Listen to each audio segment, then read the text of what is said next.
We all have heard of the story of Hercules. But how many of you have heard the true story? Today, you shall hear the true story of Hercules!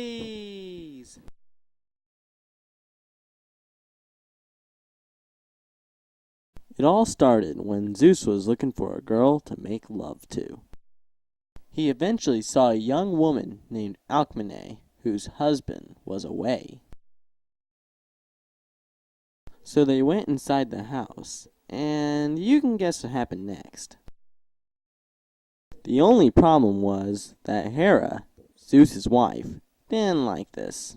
Hera was pissed, and when a goddess is mad, let's just say that even the bravest men wet their pants. Don't worry, it wasn't as bad as a killer thunderstorm and a giant hammer of doom. She let Alcmene live. She had a mean idea for later. So Alcmene had a baby who was named Hercules. Unfortunately, it was time to put Hera's plan into action. She sent 2 serpents after Hercules as he sat in his crib. And so Hera's snakes entered the house in order to kill baby Hercules. While her snakes did their job, Hera watched from above. Unfortunately for her, Hercules was strong enough to defeat both snakes. By now, she was furious. She had to think of something else. She knew that fighting Zeus was out of the question. He was just too strong. She decided that she would make Hercules' life as horrible as she could.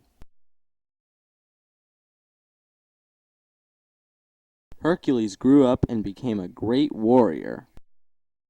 He married a woman named Megara, and they had 2 children. Needless to say, they were very happy. Their happiness would be short-lived, though, because Hera had a new plan. Hera's new plan was to mess with Hercules' mind and make him go into a fit of rage.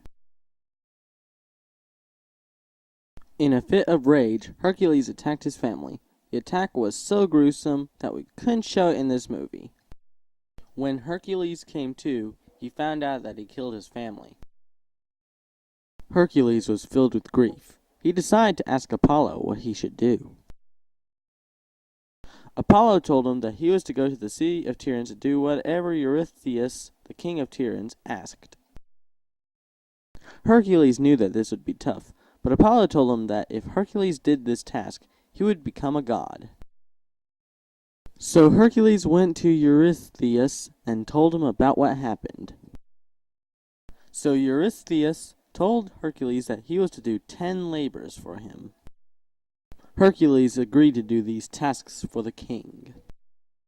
Hercules' first task was to fetch the skin of an invulnerable lion that terrorized the hills around Nemea. His second task was to kill the Lernaean Hydra. This would not be easy because of the creature's many heads. But he had help. His nephew, Iolaus, followed him on this mission. For his third task, Hercules had to bring back the hind of Serenia. Unfortunately, the deer he was hunting belonged to the goddess Diana. For his fourth task, Hercules had to capture the Erymanthian boar, which had been terrorizing the countryside.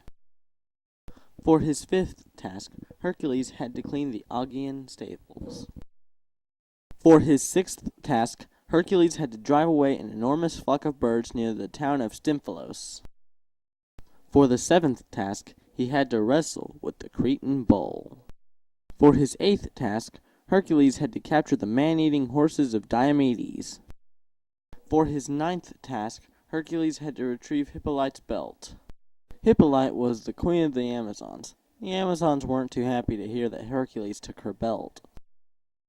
For his 10th task, Hercules had to fetch the cattle of Geryon, a 3-headed and 6-legged creature. Hercules had done the 10 labors, but the king demanded 2 more. The king didn't count the Hydra task because Hercules' nephew helped him. He also didn't count the stables task because Hercules got paid to do that. Hercules' 11th task was to bring back the apples of the Hesperides. The only problem was that said apples were gifts from Hera to Zeus.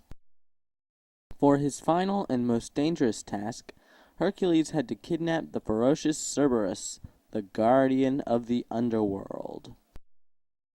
And so, after a long time, Hercules finally completed the 12 tasks. He had many more adventures, but I think that the movie is long enough.